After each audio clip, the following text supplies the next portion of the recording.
Your father says, I have a plan to rob a bank. Shouldn't your first reaction be, are you crazy? I asked my dad, are you the devil here to tempt me?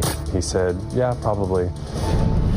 Tonight on 2020, the unbelievable story of a father who turned his own kids into hardcore criminals. The surveillance video, the terrified bank tellers, mugshots replacing those family photos. And now they're talking only to 2020. He was the muscle with the gun, and I was the money guy. His 18-year-old daughter in the getaway car. It was my family. The loyalty was greater. The father's guilty plea just delivered in court. And for the first time, the confession tapes that would shock even the police. I'll lay it all out. And the jailhouse confrontation, telling his kids to lie in 2020. You clearly told your kids to manipulate us, just like you were manipulating them. Plus, the moment no one saw coming, the brother and sister reunion. I don't want you to go. And you won't believe what our mic picked up. And the father with the questions you'll all want answered.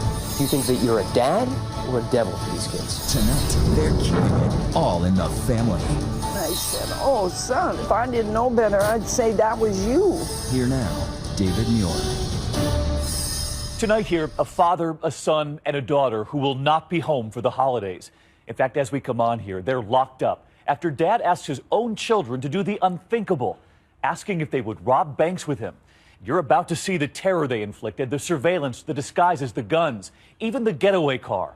And tonight, the son and daughter speaking out for the first time. And 2020 one-on-one with the father, as Matt Gutman looks him straight in the eye and asks, how could you turn your own children into criminals?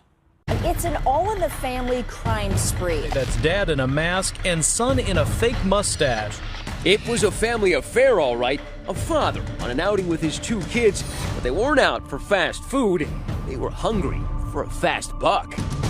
These three, the Cat family, didn't look like the typical jailbirds in the FBI's most wanted list. Nope, they looked like they belonged in your church group. The balding dad, his pimpled son, and the pretty blonde sister, still a high school senior.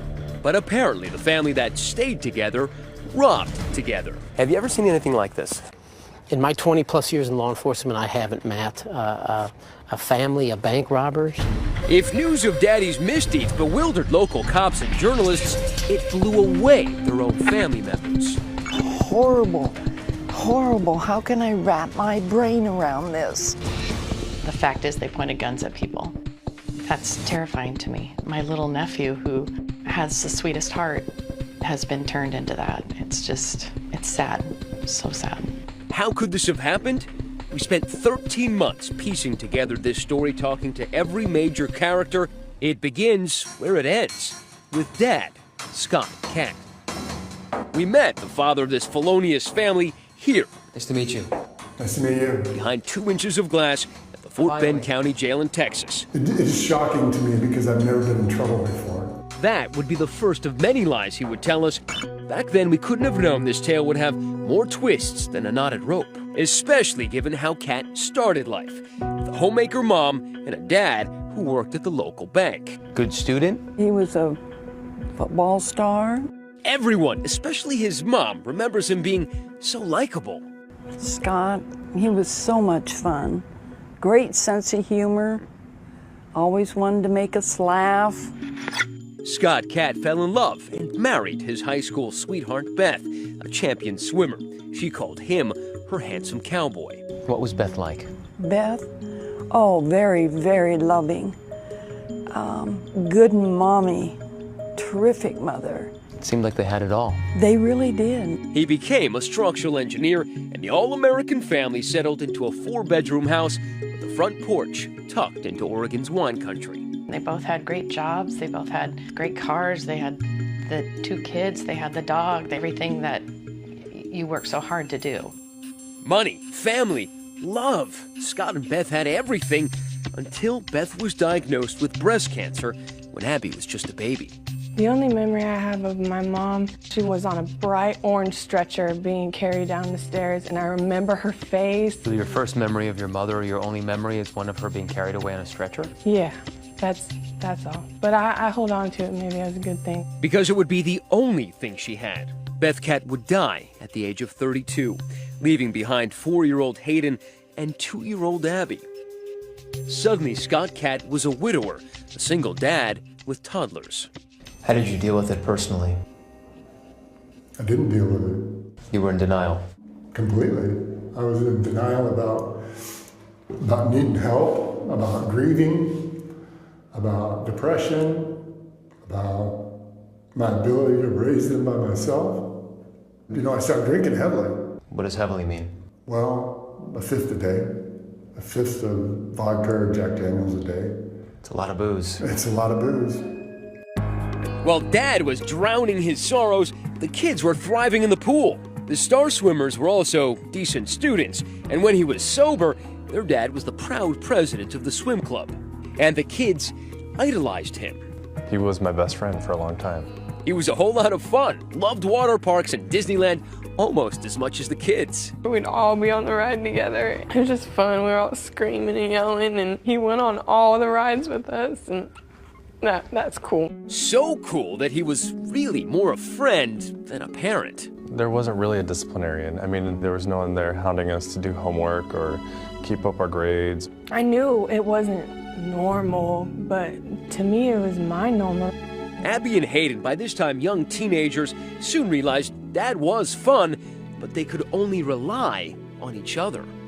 We were very close. My sister is the only consistent thing I've had my whole life, and I'm the only consistent thing that she's had too. Well, my brother's my best friend. He was basically the only one that was there for me.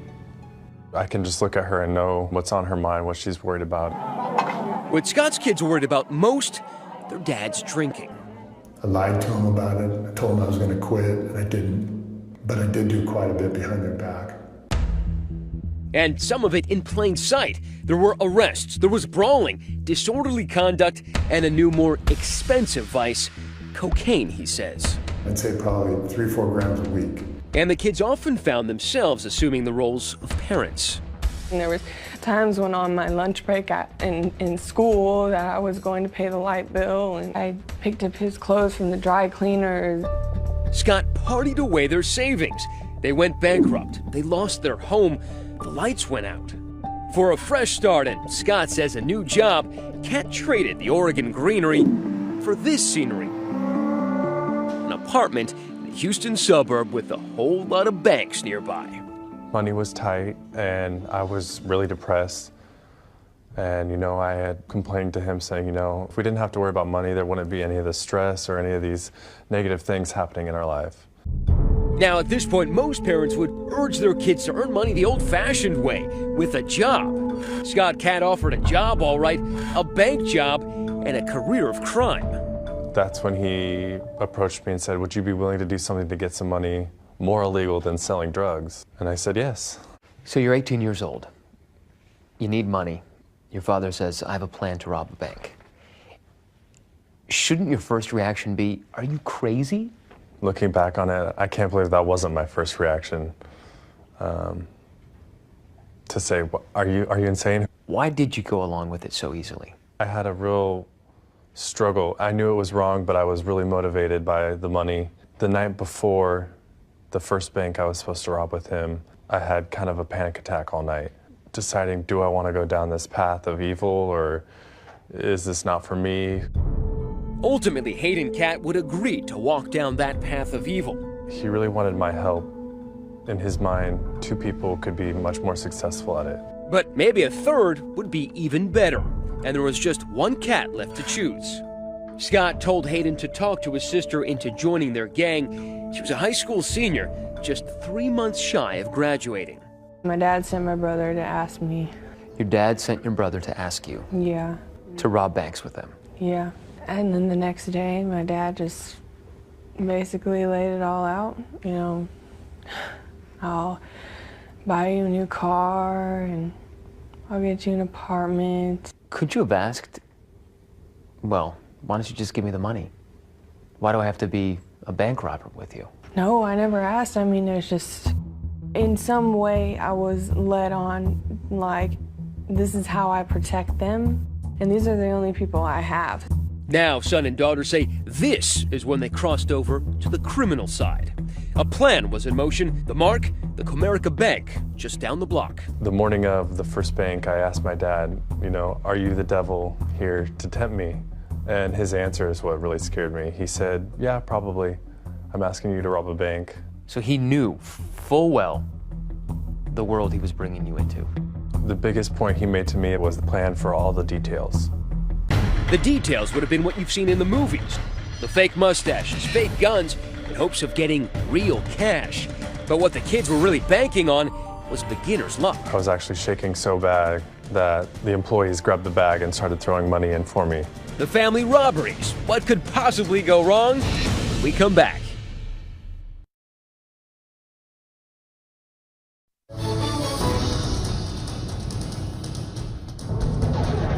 "93-degree Texas heat. The Cat family wasn't headed to a water park, but to a stick-up at a small bank in a strip mall.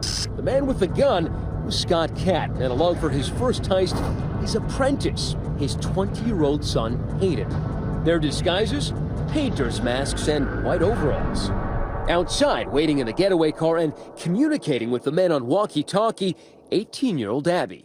Once we walked into the bank, then it was on. I was running on so much adrenaline and so amped that I wasn't even really feeling anything. 2 individuals walked into the bank, and they ordered the tellers and everyone into the vault. Did they say anything? Put your hands up and get into the vault. He was the muscle with the gun, and I was the money guy. Both men are big, over 6'3". Their sheer size and the gun enough to terrify customers. But it's the novice bank robber who's quaking in his boots. I was actually shaking so bad that the employees grabbed the bag and started throwing money in for me. In Hayden's hands, more money than he'd ever dreamed of. How much does $50,000 weigh? I'd say about 15 pounds. With their garbage bag full of cash, they sprint out of the bank to the getaway car, which has been outfitted with stolen plates.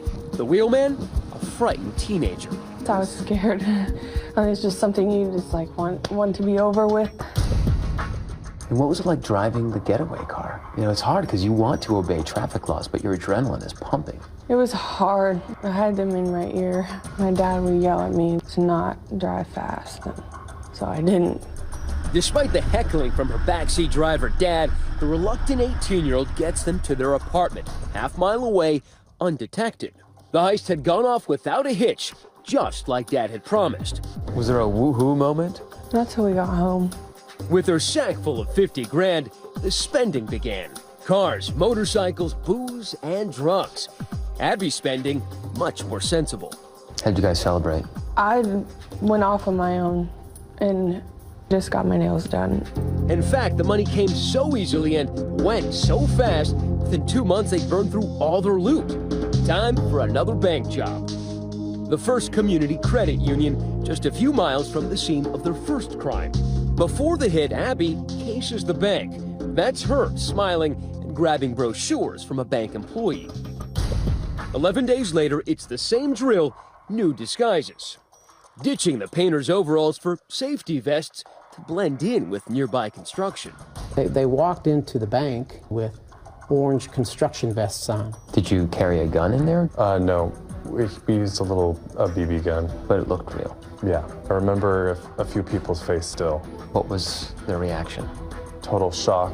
Terror? Yeah, they were scared, terrified, definitely. You start walking into a bank with a weapon and you start pointing that at people and ordering them to, cough up the money. I mean, that can change your life forever. Their take after 2 bank robberies, over $100,000. But the loot isn't exactly divided up evenly, according to the kids. What percentage were they willing to give you? 10%. Did you feel like 10% was enough?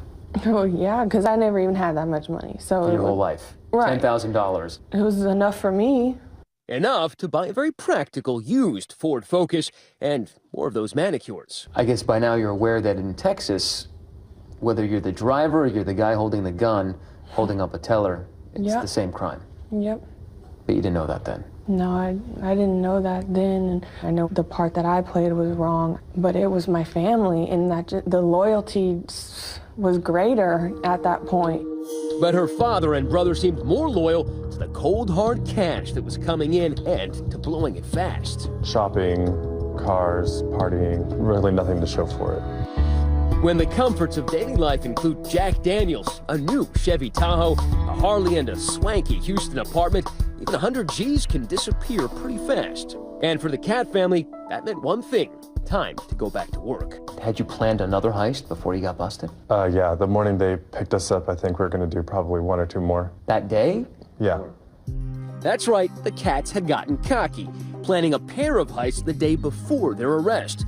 It got to a point where I thought my father knew what he was doing so well that there's a risk involved, but the risk was so minimal. But that would prove to be wishful thinking because, as we all know, where there are robbers, there are also cops. And the cops were already on to them. On the surveillance video from the latest heist, they picked up a detail that would impress even Sherlock Holmes. The vests looked new. They actually had creases in them. Because they were creased, you figured they were new. And because they were new, they must have been purchased somewhere nearby. We were able to tie those 2 vests back to a local Home Depot. And those vests were purchased with a MasterCard debit card that went back to Scott. By using that MasterCard, Scott Cat might as well left his calling card. And there's kids are using it in Home Depot to buy the gear they were about to use in a bank heist. It was just the break detectives needed, and the Cats were in the bag. When Scott was arrested, the detective that actually made contact with him told him, well, you're under arrest for bank robbery. And Scott's initial response to that was, which one? They quickly arrested Hayden as well, who was up in the apartment. There, they found the kind of evidence gumshoes dream of. In the apartment, we found some bank straps. And a bank strap is a little paper strap that wraps around a certain quantity of money. Usually it's 1,000 denominations. And it identifies whatever bank it is that it comes from. And some of those straps were from a bank in an entirely different state. Suddenly, cops realized Cat is no rookie, but a bank bandit with a resume. They now had more than enough evidence to haul both Cats in for questioning, and authorities were zeroing in on Abby too. From my interviews with employees at the Comerica Bank, we knew that at least Scott was carrying a walkie-talkie and that those employees at Comerica Bank heard a female voice on that walkie-talkie talking to them. Police had a pretty good idea of who that voice belonged to. The getaway girl Abby was arrested that day. Abby called and she was yelling at me. I'm in jail and I need $10,000 to get me out of here. Get me out of here right now. And I said, you have to get that money from your father. She says, he's the reason I'm in jail. We're on Twitter throughout the hour here, and we want to know, no matter how desperate you were, could you as a parent ask your children what he asked them to do? Tweet me. Use the hashtag ABC2020. And just when you thought you saw it all tonight, next here, the confession tapes. A father, a son, the daughter in 3 separate interrogation rooms, each with something that would shock even the police. Next, a how-to guide for planning a stick-em-up. The family's confession tapes, just released by the court. The getaway is everything. Chilling detail of how they planned the robberies. That cute blonde girl is the last thing you'd ever look for. And coming up later, a first for a Texas jail. Brother and sister, the hug that broke all the rules. When 2020 returns.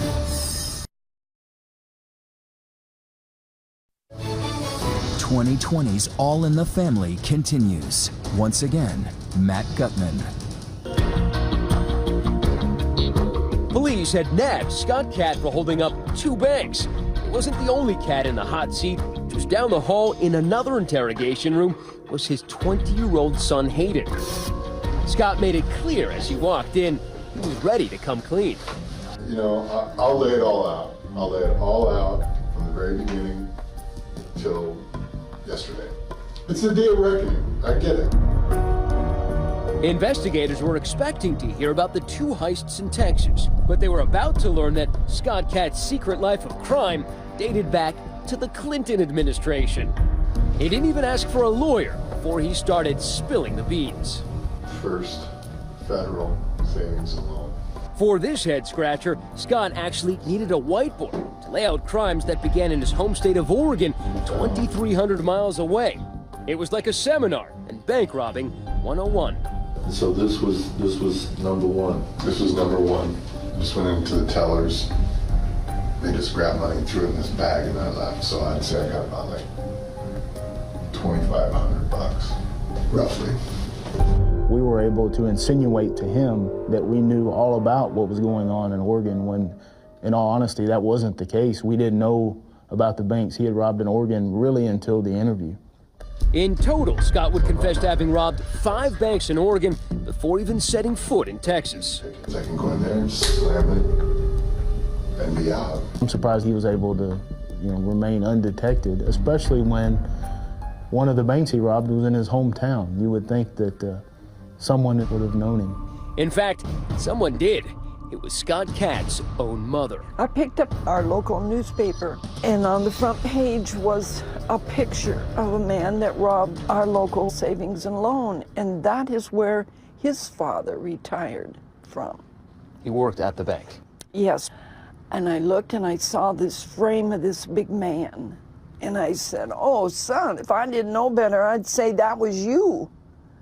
And he grabbed the paper from me, and he looked at that, I remember so vividly, and he said, "Yeah, it does, kinda." But a mother knows what her son looks like. Oh, I know, and his hands, I know his hands.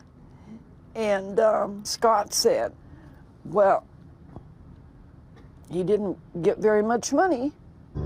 But her son was honing his skills, and you know what they say about practice. With each hit, he was banking more and more money. That one I got close to 30 because by then I had figured out that there were 2 cash drawers, so I made sure that I got both cash drawers. I selected a bank based on accessibility and escape. How quick can I get in, how quick can I get out and blend into the rest of the world. He didn't just see a bank and decide to rob it the next day. He would plan for weeks at a time. How many of those did either Hayden or Abby know about? None. This was all just... Not a one. I mean, you got to think back. They're still pretty young here. Mm-hmm. But growing up in Oregon, Abby and Hayden did know about the secrets Scott kept by the fistful in his dresser drawer. He would keep an envelope full of $100 bills. I never really thought it that strange that he would keep a couple $1,000s in cash. There was a lot of money in there, and it freaked me out. I've never seen something like that before. That extra cash came in handy when Scott got laid off in Oregon. He says it was a job opportunity that brought him to Texas in early 2012. Well, I had a nice chunk of money to come to Houston, and I blew it. Partying. I don't know. I just blew it. The cash tasted so sweet, Kat craved more, soon blowing off that engineering job in Houston to focus on his more lucrative gig. I hated the job. It was a really bad job. I'll just rob banks. I'm probably better at that anyway. And in his new full-time job, he knew more help could mean more money. This is where I started to, talk the kids in. Hayden wanted to come out here, and I said, well, look, there's a business proposition I have for you. I talked him into it. A couple of doors down the hall, Hayden would soon fill cops in on his version of that dirty deal. That's when he started, going over all the details about how it's done and what he's done in the past. Also, what to look for in a bank, Like what?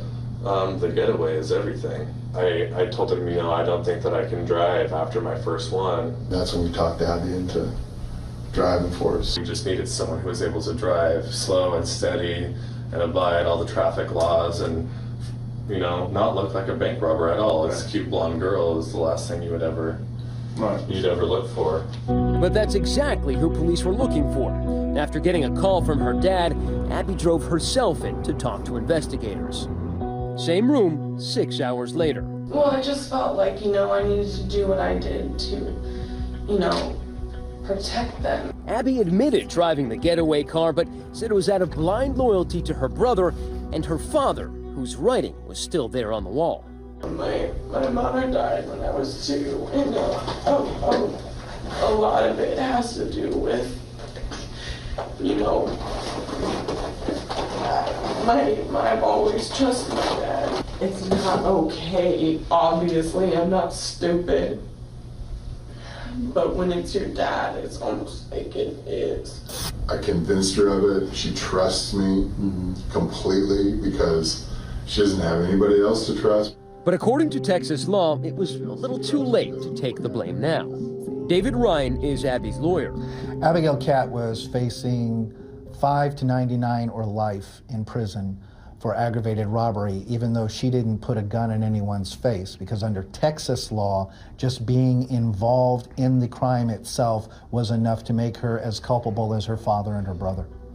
By the end of his 2.5-hour confession, it was clear Scott Catt wouldn't be winning Dad of the Year anytime soon. So that's where we're at today. And after a decade of robbing banks, what do you have to show for it besides 2 kids on the fast track to becoming felons? About all I got in my wallet. Maybe whatever Hayden has in his wallet is about it. Hayden had counted his, just $30. When we come back, how could he ask even more from his kids?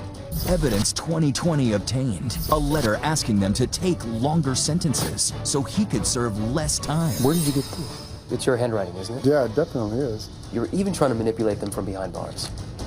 And us. What do you want me to say to that? Coming up on 2020.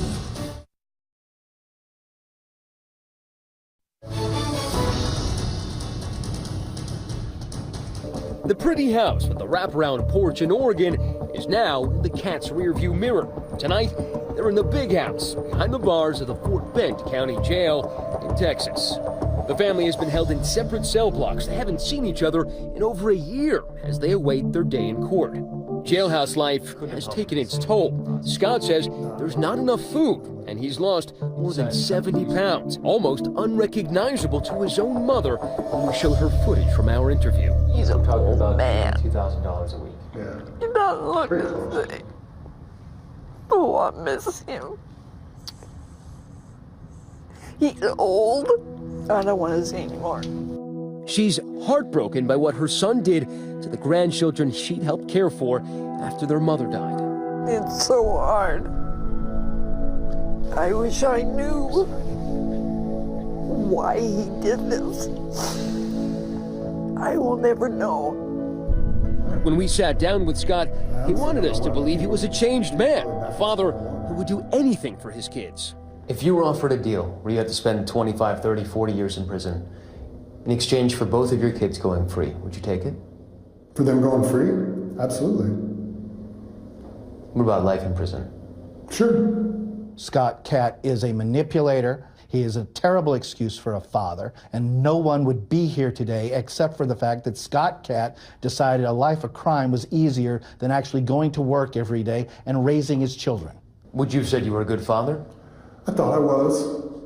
Do you think you are now? I had the serious doubts. I mean, I think that we're all sitting in here right now because of my inability to be a parent. What would Beth say, your first wife? What would she say about you dragging your kids into? I can't even imagine. Can't even imagine. I'm really ashamed. My mommy, that's when he cries, is about my mom. He wouldn't cry about his kids, but he cried about his wife. Yeah. In fact, as we would learn, he would put in pen and ink how little he cared. Abby's lawyer gave us letters from their dad in which he encouraged them to do hard time so that he could do less of it. With this new information, we went back just last week to confront Scott, this time face to face. This is your letter to Abby, by the way. Where did you get this? It's your handwriting, isn't it? Yeah, it definitely is. And it's your letter. Yes. You told me recently that you would be willing to spend life in prison in order that your kids do not spend time in prison. But here you are asking her essentially to do time for you. I was trying to manipulate. I'm trying to get something. Who are you manipulating? I'm trying to get everybody something that they can live with. Everybody? You got your kids involved in this. And you're asking them to do time for you. It says it right here.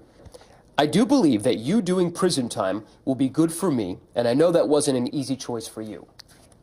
And that's what she said to me in the previous letter, that she was willing to do that. Wouldn't most parents say, try to dissuade their children, say, please, don't admit to anything. I will take the entire blame here. I would love to, but they have so much evidence on everybody that what are we supposed to do? What's interesting is that you can't even leave them alone. It seems that you cause so much havoc in their life beforehand that you're even trying to manipulate them from behind bars. And us. What do you want me to say to that?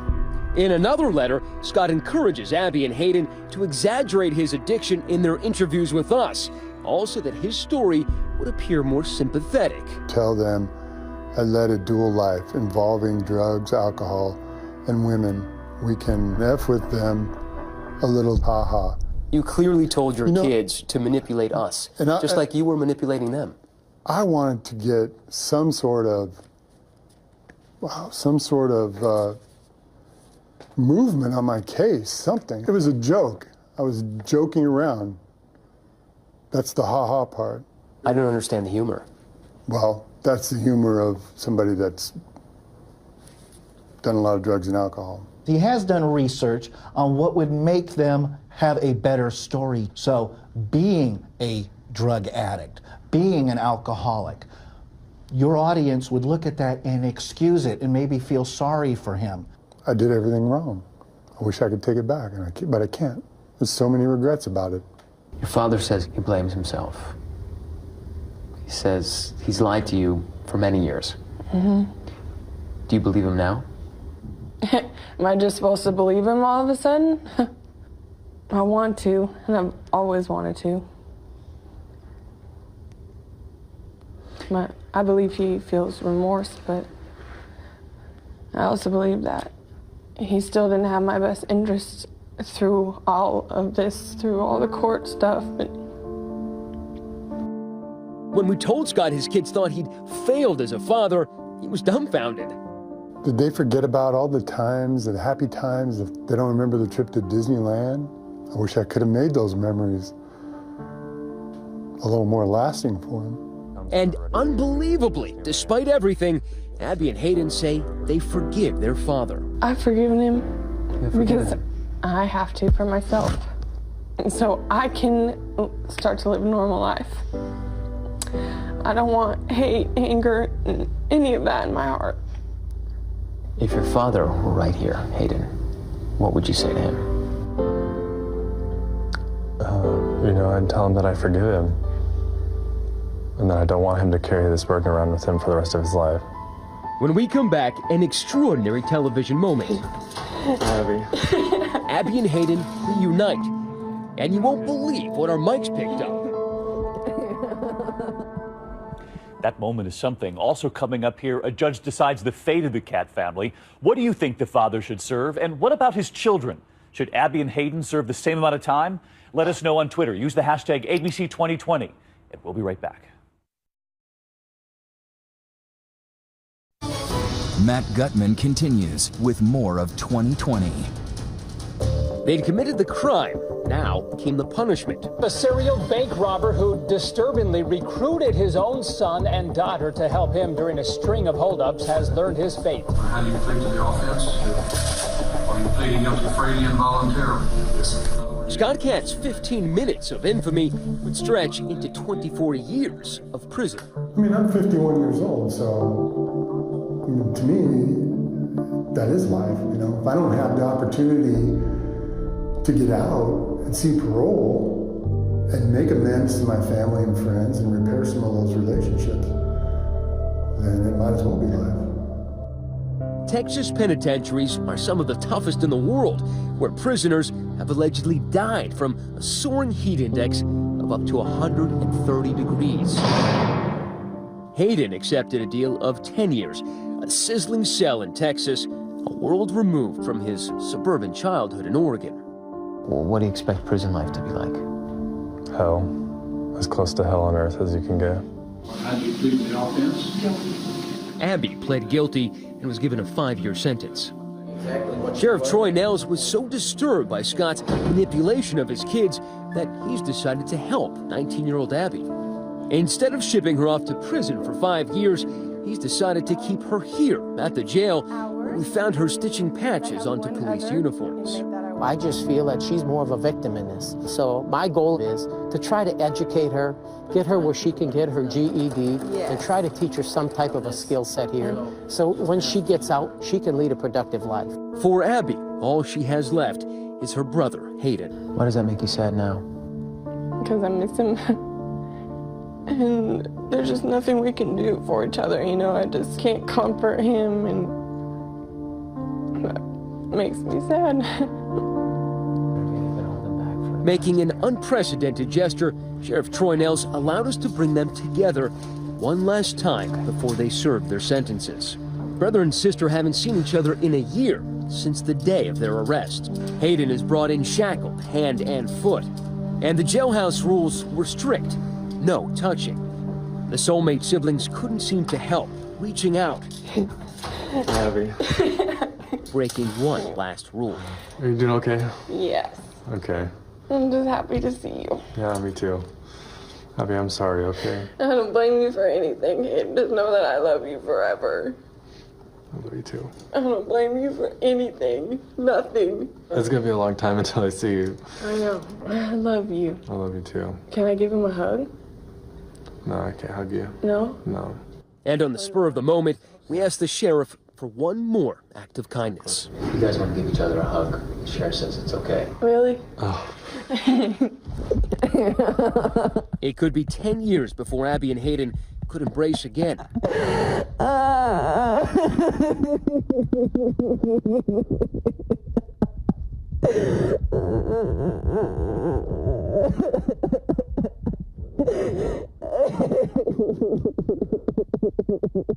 Listen closely. Our mic's picking up Abby's heart, pounding. It'll be okay. I know. It's just gonna be a couple of years until I can see it. I love you. Abby, I love you too. I know.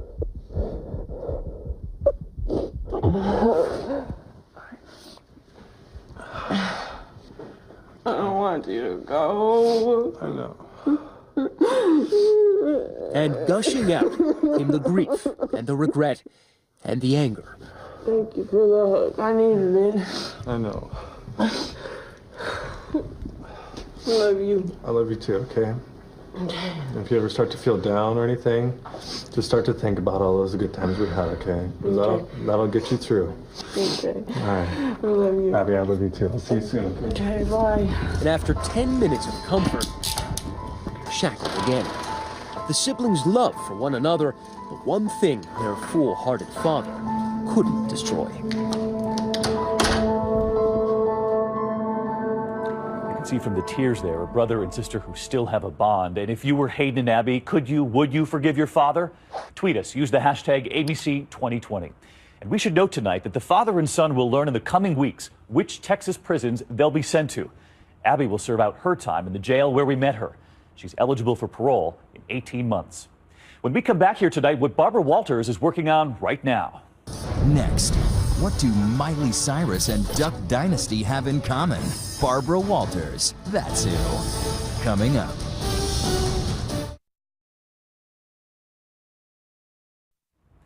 And now a preview of something you won't want to miss this coming Wednesday. Barbara Walters' 10 Most Fascinating People of the Year.